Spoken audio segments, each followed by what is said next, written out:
Ito ang Presidential Broadcast Service. Radyo Pilipinas. Radyo Publiko Ng bagong Pilipinas para sa bagong Pilipino.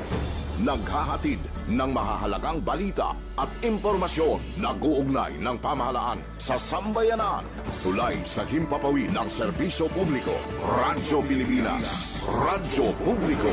Ang boses ng Pangulo. Sa Iloilo, Radyo Pilipinas. 585 AM. Philippine Standard Time, alas 2:16 sa hapon.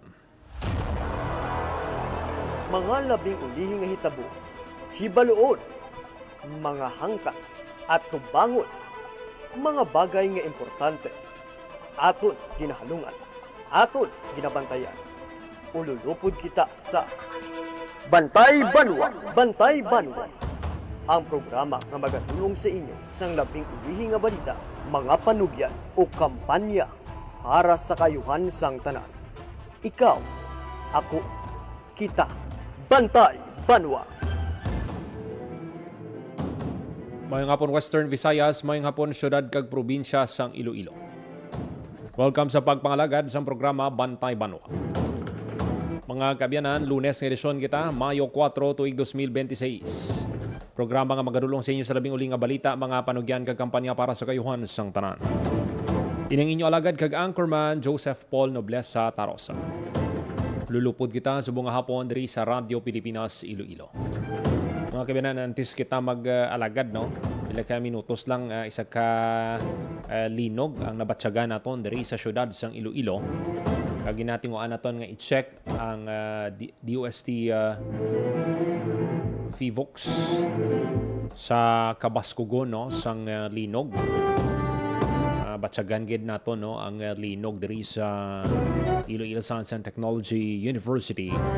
Inibangod man nga ti aray kita sa ikalima nga panalgan sang Student Services Building. Sa mga kauturan ta dira sa syudad, no, kung diri sa syudad, pwede kamo ka-comment kung diin kamo kag kung nabatsyagan nyo ang linog. Kung mabatsyagan nyo kag mas mayugid nga magpanaog dayon, no, para nga ti mangin safe kamo dira mga kabyanan. Mga kabyanan, sa aton nga pagpangalagad, storyahan ta ining updates, no, from Iloilo City Police Office sa ilang pagpasangkad sang kampanya kontra illegal nga droga ang nangin accomplishments sang ICPO sang bulan sang Abril kag ang LTOP caravan nga pagahiwaton diri mga kabyanan sa syudad sang Iloilo.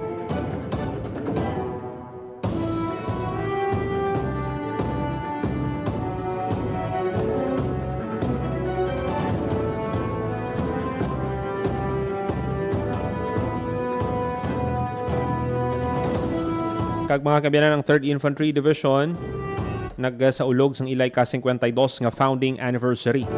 Sa masobra 5 ka dekada nga pag-alagad sa Western kag Central Visayas, nagapabilin nga sincero sa misyon ang Philippine Army kontra insurgency. Sa pagsaulog sa ika-52 nga founding anniversary, ginakilala mga stakeholders nga parang nga naghatag sang bug-os nga suporta sa mga programa, proyekto, advocacy sa Third ID. So istoryahan tayo na karon diri sa aton nga pagpangalagad.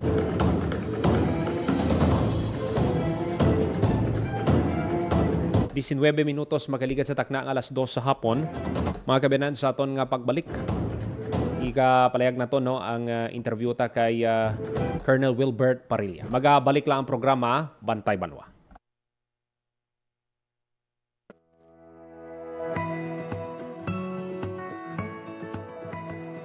Sa isang bagong Pilipinas, hindi dapat makamba ang pamilyang Pilipino sa mga bayarin sa ospital.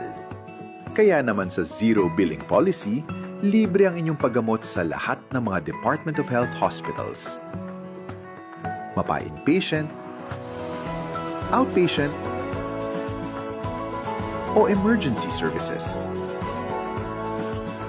Isama na rin ang mga mamahaling gamot, lab tests, therapy, at marami pang iba. Libre ang inyong paggamot. Ang pangangalaga sa kalusugan ng mamamayan ay ang ating pangunahing tungkulin. dahil ang serbisyong medikal ay karapatan at hindi dagdag pasanin.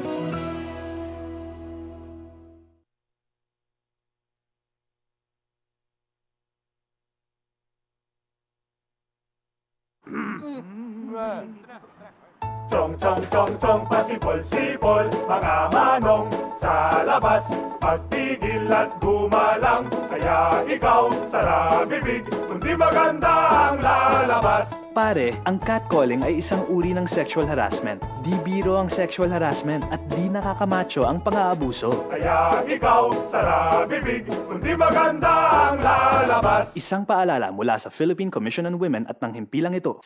Maging fuel efficient sa wastong pressure ng gulong at pag-set ng thermostat ng aircon sa katamtaman o hindi bababa sa 22 degrees Celsius. May savings ka na aabot sa 5%. This is a public service announcement from the Department of Energy and this station. Ang violence against women and their children o VAUC ay isang krimen at hindi isang pribadong usapin lamang. Ito ay nakasaad sa Rule 3, Section 6 ng Republic Act 9262 o Anti-Violence Against Women and Their Children Act of 2004. May obligasyon ako, ikaw, tayong lahat. And vow now. It's our duty. Ang paalalang ito ay hatid sa inyo ng Philippine Commission on Women at ng himpilang ito. Maging fuel efficient, siguraduhin na walang bagahe na di kinakailangan sa sasakyan. Magmaneho ng wasto at iwasan ang idling. May savings ka na aabot sa 15%. This is a public service announcement from the Department of Energy and this station. Si nanay gising maaga. Susulsihan ko pang lambat na to. Si nanay trabaho pa. Suki, bagong huli oh. Si nanay na malengke pa. Palitan ko yung gatas ng tuyo. Gusto mo ipaglaba kita? Naku, si nanay lana pahinga. Tahan naman anak, luto pa ako eh. Kayod sa laot at tahanan, saludo kami sa mangingistang kababaihan. Ang mensaheng ito ay hatid sa inyo ng Philippine Broadcasting Service at ISIS International Manila.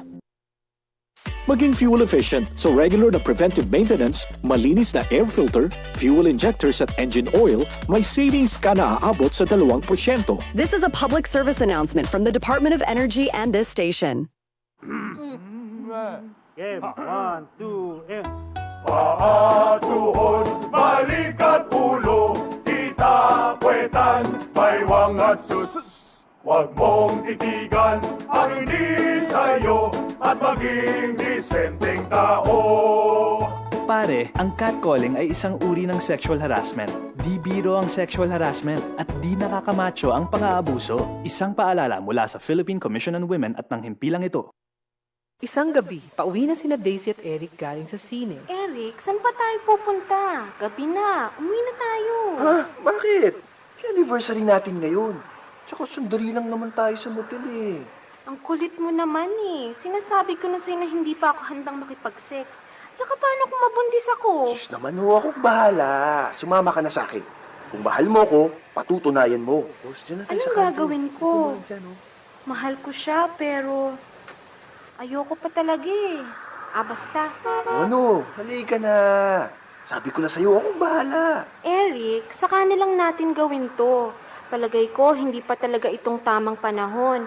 At kung ako naman ang mahal mo, makapaghihintay ka, di ba? Isipin ang kapakanan, iplano ang kinabukasan, abutin ang ninanais, hindi kailangang magtiis. Isang mapagpalayang mensahe hatid sa inyo ng Sentrong Sigla, Angat Pinoy 2004 at ng himpilang ito sa pakikipag-ugnayan sa Women's Media Circle Foundation.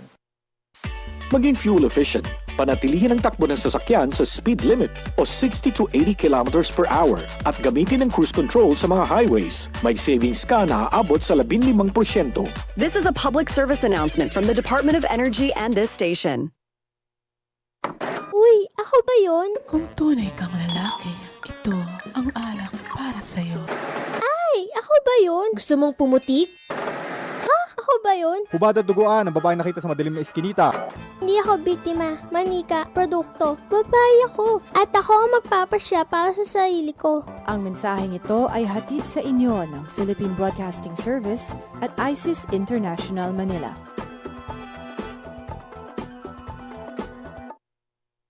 Maging fuel efficient. Planuhin ang bawat biyahe para iwas traffic. Mag-carpool para sa mababang carbon footprint at emission. Tipid na pamasahe, may savings ka na aabot sa 10%.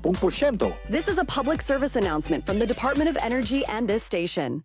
Uy, Julie! Kamusta ng date yun ni Elmer? Parang tulalang-tulala ka dyan. Nina, tulungan mo ako. Akala ko date lang yun. Sumama naman ako. Tapos, nirate niya ako. Anong gagawin ko? Ano? Pumunta sa inyong barangay o Police Women's Desk o sa DSWD na may serbisyo para sa mga biktima ng rape. Ang rape ay labag sa human rights at ng anti-rape law. May obligasyon ako, ikaw, tayong lahat. And vow now, it's our duty.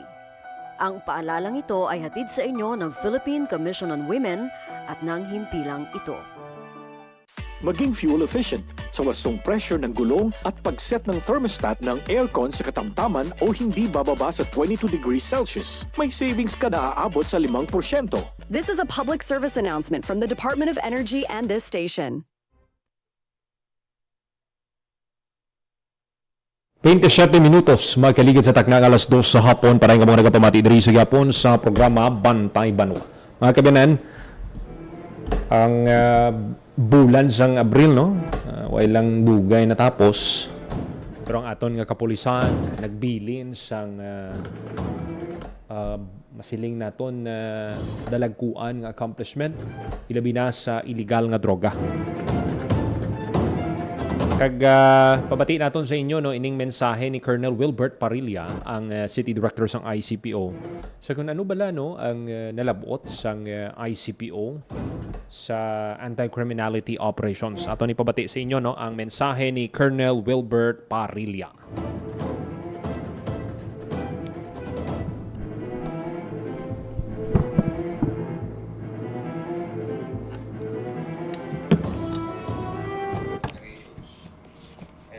Recovered 44 firearms, 16 of which are surrendered, 22 deposited, 6 were confiscated, and 5 individuals were arrested and 3 explosive devices were recovered.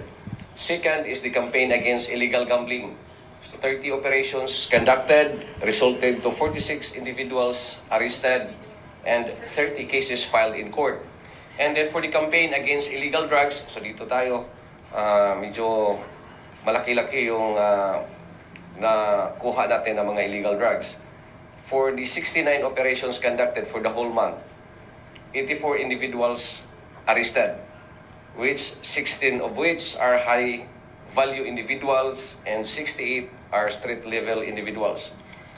We are able to seize 1,250.93 grams of shabu, with a standard drug price of 8,506,295 pesos and 3 grams of marijuana which has a standard drug price of 360 pesos. And then for the implementation of city ordinance, this is the program of our no other than the Secretary DILG, Secretary John Vic Remulla, for a safe city. So 7,733 violators were apprehended for different violation of ordinances, city ordinances. This includes curfew of minors, drinking in public places, traffic violations, and wearing half naked, no? So ito yung mga common na mga ini-implement natin. So, any questions with our operational accomplishments? Sir, yung sa illegal drugs, sir, kumusta po yung situation or monitoring ninyo dito, sir, sa Iloilo City? Kasi, natin na palagi nagda-drug bypass operation yung mga kapulisan, pero bakit, bakit marami pa rin supply, sir? So again, no? So ito yung palagi naman nating sinasabi na the presence of illegal drugs, actually, that is one of our problem, considering that yung napakalaki ng ating area, not all places, especially on the entrance or access going to the city ay napakarami, no? Especially sa mga Roro ports natin. It's not only in the city, but for the entire region, napakarami nating mga Roro ports, terminals, and areas, open areas on seas na hindi natin nababantayan. In the national, nakikita nyo na kung hindi sumadsad yung isang speedboat, ay hindi natin nahuli na mayroon pala siyang karga. And other is the Roro ports. Isa ito talaga sa pinaka-main entry ng ating drugs na nakikita natin na pag-secure kasi sa ports natin, we don't have that yet, the sophisticated equipments na kayang mag-inspect or mag-detect sa lahat ng mga cargos na papasok sa ating Roro ports, no? Like for example na lang, yung mga X-ray machines na kayang mag-X-ray sa mga container vans. And as of now, we don't have also the policy of checking sa mga private cars na papasok sa ating mga Roro ports. So, kung ganun sir, parang hindi pa gaano ka strict yung security? Stricto naman tayo, but we have limitations only. Considering na binabantayan din naman natin yung lahat ng ports natin, and for the part of the PNP and the Coast Guard, we have our personnel, the same with PDEA, na mayroon tayong mga K9 units, but considering the limitations of our dogs and the limitations of our personnel, we cannot guard entirely all the time and all places na pwedeng pumasok yung illegal drugs. But again, ang ginagawa natin ay pinapalakas natin yung ating operations. Kung makikita nyo, especially as of now, medyo maganda, kaya din maganda yung result natin kasi we go down to the level of the barangays, we talk to them and encourage the public, no, na makialam tayo sa laban sa droga. Kasi if we will not do it, na magkaisa tayo, mahihirapan tayo talaga. Pero sir, nakapag-usap na po ba tayo with the city government regarding po sa concern natin sa security concerns? Baka kasi may itulong din. Yes, napaabot na natin yan. And they have also, one of the problem natin dyan is talaga is the budgetary requirements. No? Kasi napakalaking, and it involves a lot of agencies to put up such kind of equipments. So it needs the national government. But for sure, it has brought up also for the national. May incidents na sir kung sa diin may nadakpan nga nagpasulot is aton nga ports. Yes. Pila na sir kami. I don't have yet the figure, but we have. And then the same with yung mga nahuli natin sa daan na volume of drugs, they are coming from ports. Doon sila dumadaan sa mga ports. And the same with terminals. No? We have also sa terminals na cargos. Through cargos. Sir, din yung port, sir, okay lang actually, no, for our also operational, we will not yet divulge the specifics kung saan. Sir, yes. In some of our operations, so mga itinuturo natin nagpa-facilitate sa proliferation ng illegal drugs, ay yung mga mismong mga PBL, kuminsan dito sa DGNP, kuminsan doon daw sa NPP. Gumagawa po tayo, sir, ng coordination with these agencies para ma-pinpoint natin itong mga itinuturong nag-facilitate. Yes, no.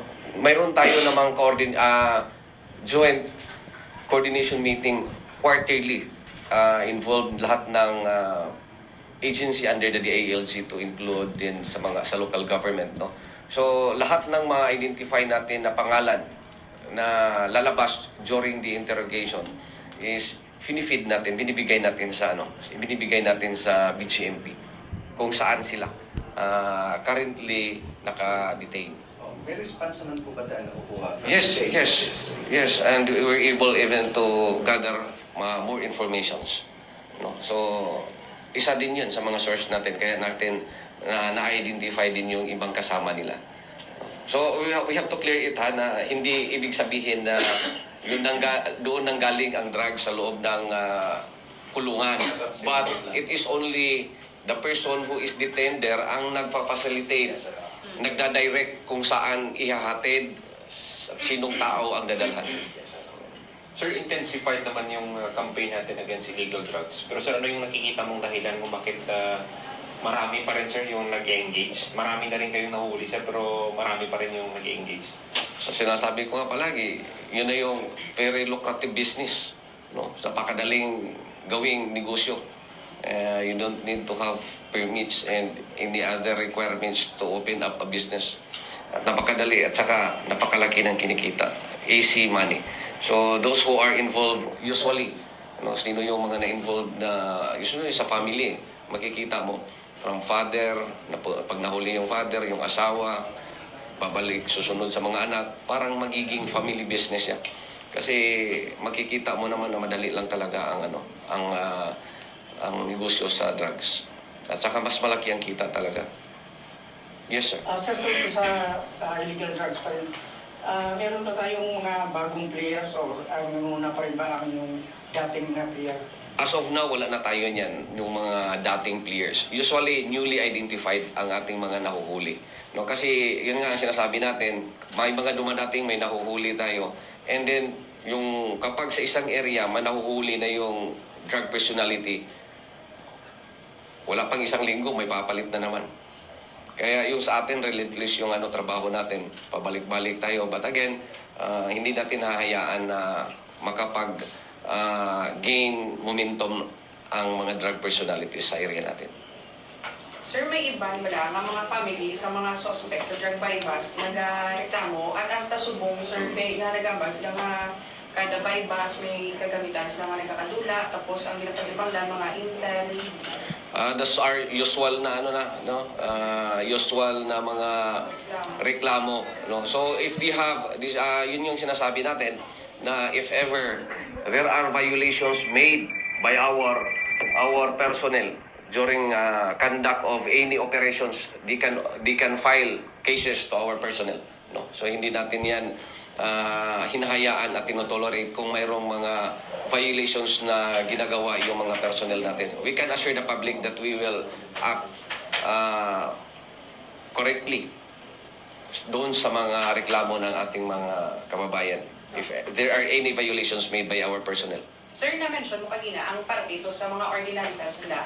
Sa subong, sir, may aral na kamusang nadakpan nga nagainom sa higandalan. Yes, meron tayo. Hindi naman natin yan inaaresto.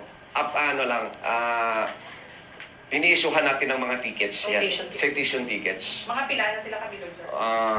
Wala na, hindi kasi naka-specify dito sa ating kung ilan yung na-issue natin. But again, kasi dito sa area natin, kung makikita nyo, mayroon tayong mga area na inaalaw ng ating mga barangays, like for example dyan sa May Delgado, di ba mayroong mga kainan dyan. But before, inaalaw na nagsiserve din sila ng liquor. But as of now, kinakausap natin yung City Hall at kinakausap din natin yung barangay na with regards to the strict implementation sa order ng ating DILG, ay hinihinto natin. At saka, prior sa, hindi naman tayo talagang, kumbaga, binibigyan na naman natin ng leniency, especially sa depende din sa pangyayari. But again, para hindi na sila, aware na sila, bago pa mag-alas 10 or mag-implement tayo, mayroon na tayong ginagawang mga rekorida to inform them na bawal itong mag half naked, bawal mag-inom. And then if ever, yung mga hinuhuli naman natin, yung talagang hindi na nakikinig, matigas ang ulo ba. No? So, those are the things na ginagawa natin kasi mahirap din, mahal ang ngayon. Mahirap ang kumita ng pera tapos babayad pa sila ng penalty, no? Sure. So, yun yung natin. Yes? Sir, sa mga nasabing ordinances na itong ini-implement natin, sir, ano yung nakikita mo? Malaki ba gaano kalaki yung impact nito, sir, sa peace and order? Of course, malaki talaga kasi wala nang maglalabas, wala nang nagiinuman sa kung makikita nyo, yung most common na krimen sa atin is physical injury. Ang pinaka-common sa atin dito, sila yung nagiinuman, sila din yung nagsuntukan, sila yung nagsaksakan.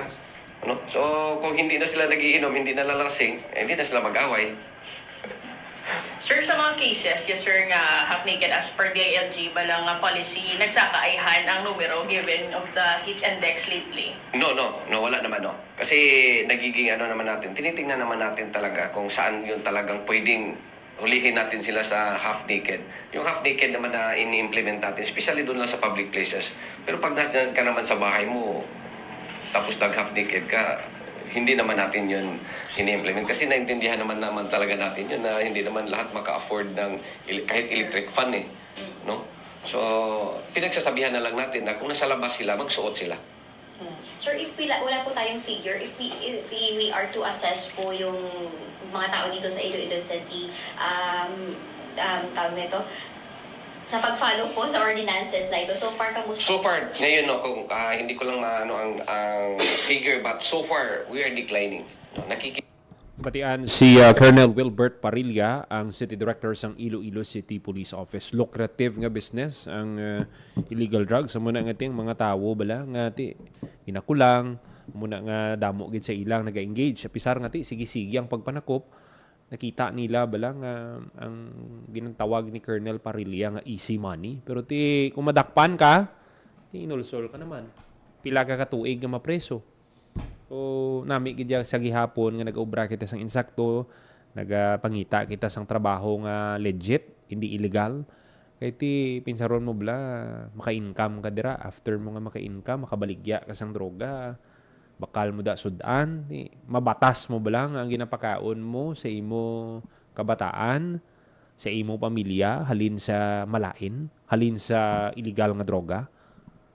Nami ang higop-higop kasabaw ka mga bata mo, gali halin sa legal nga droga ang ginbakal mo.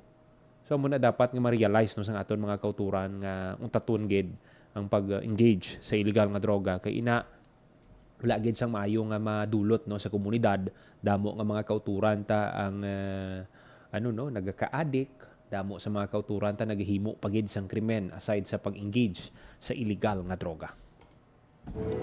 43 minutos magkaligad sa takna nga alas 2 sa hapon. This time magakwa kita sang report may kang tanan sa linog nga nagluntad nga nabatsagan nato no diri sa syudad sang Iloilo. Kwaunta ang detalye sa report ni Hope Torrechante. Radyo Pilipinas, report. Mayong hapon. Mayong hapon, Paul, no? Subong sa nga hapon, may nabatsyagan kita nga linog diri sa syudad sang Iloilo. And sandig sa DOST FIVOX, ang linog nga inino ang sentro na balhag sa San Julian, Eastern Samar, tectonic, no? Ang iya origin. Kag ang magnitude sini yara sa 6.1 sandig ina no sa earthquake information number 1.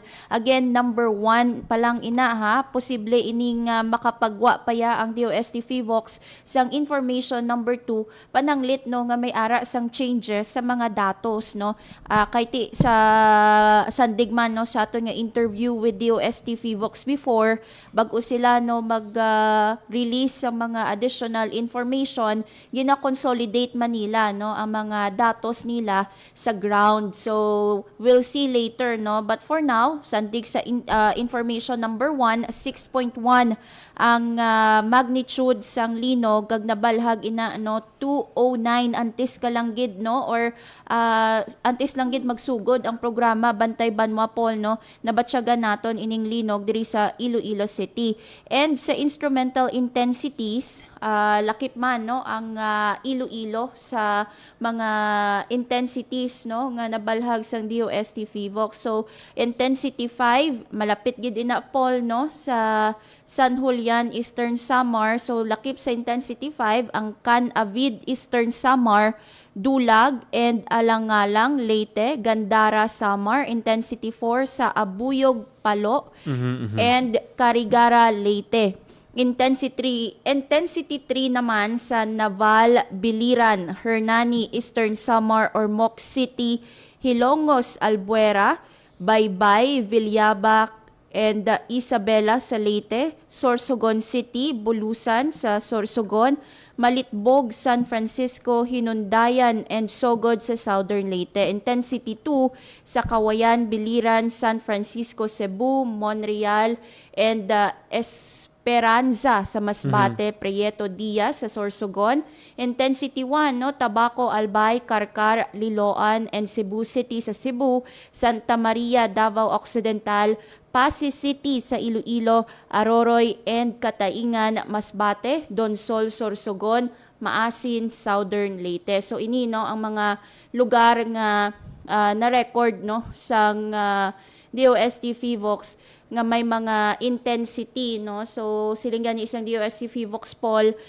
mataas ang intensity kung malapit ka man no sa sentro sang linog. So intensity 1 yan no sa Pasig City, Iloilo. Kaya diri sa Iloilo malayo kita no gawa sa may southern or sa eastern Samar kung sa diin na luntad no ang linog. Unfortunately, Paul no sandigman sa information number 1, may ginalauman gid man no nga aftershock bangod sang mabaskog nga linog nga ini no 6.1, and because of that no since 209 na balhag ang origin no ang 6.1, 213 sini nga hapon na balhag ang una nga aftershock magnitude 3.2 no sa gyapon sa San Julian, Eastern Samar. And ginsundan ini Paul 217 sini nga hapon magnitude 1.5, and ginsundan pagid ini no sa alas 2:18 sini nga hapon magnitude 1.2. So nagapahina na no ang magnitude no sang linog. For the information sa aton nga mga kauturan, ang magnitude abi ano na siya no energy nga gin-release no.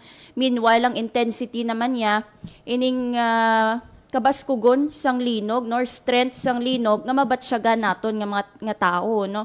So that's why diri sa aton sa Iloilo intensity 1 ang aton nabatsyagan sa magnitude 6.1 nga linog sa Eastern Samar, Paul. So makusog-kusog didto kay kung lang tawon mo 6.1 diri sa aton sa syudad nabatsagan ta pa. So maghalong gid no ang aton nga mga kauturan labi na dira sa bahin sang Eastern Visayas kay didto ang epicenter sang linog. Yes, actually gina-monitor nato ng iba nato ng mga sister stations, and ang Cebu no may na-record sila nga naguluwa no ang mga empleyado, estudyante sa ila lugar no. Diri sa aton sa Iloilo City wala pa kita sang may na monitor Paul no, gina-check nato ng Iloilo Provincial Capital kung bala no nagnaog man sila sa Kapitolyo bangod sang nagluntad nga linog. But subong lang gid nga pila lang gid ka minuto Paul no napagwa na ang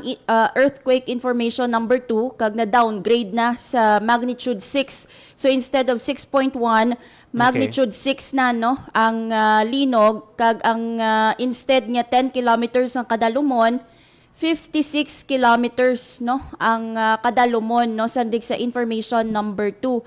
But ang similar data nga ginpagwa sa gihapon no ang sentro dira sa may San Julian, Eastern Samar, and sa intensity no nalakip sa gihapon ang City of Pasig sa Iloilo sa intensity 1. So na-downgrade lang siya from 6.1 to 6 no sa aton nga mga kauturan mabaskog sa gihapon. So padayon naton ini nga gina-monitor no. Hopefully wala sang may nasamaran bangod sang sini nga linog, Paul. Hope madamo gid nga salamat. Para sa Bagong Pilipinas, Hope Trichante, Radyo Pilipinas, Radyo Publiko. Radyo Pilipinas, Radyo Publiko, Radyo Pilipinas. Madamo gid nga salamat Hope Torrechante sa report. So sa aton nga mga kauturan maghalong gid no sa sining linog. May aray gani kita nakita diri no bagulang gid mga empleyado man sang City Hall nagpalanaog at pila nga daan ka panalgan 7 diri sa aton sa ISATU sa Student Services Building 5 ka floor. Kami sa ikalimang panalgan amo na nga kadalinog. Isagid kami sa una nga makabatyag diri. Pero sa gihapon padayon kita no nga maghatag sa inyo sa mga updates, mga impormasyon na tuhoy sa sining linog mga kabyanan. Radyo Pilipinas, Radyo Publiko, Radyo Pilipinas. 50 minutos makaligat sa takna nga alas 2 sa hapon ang iban pagid nga mga balita patpaton naton sa masunod nga edisyon sa programa Bantay Banwa. Ginapasalamatan ta aton mga kaupdanan sa technical side sa studio, Mr. Vermora Ventura sa transmitter, Mr. Jeffrey Betita. Para sa Bagong Pilipinas, Joseph Paul Noblesa Tarosa, Radio Pilipinas, Radyo Publiko. Inyo nabatian ang mga labing ulihi nga kasayuran. Bulag, hublag, tubtub sa masunod naton nga pag-ulupdanay sa Bantay Banwa.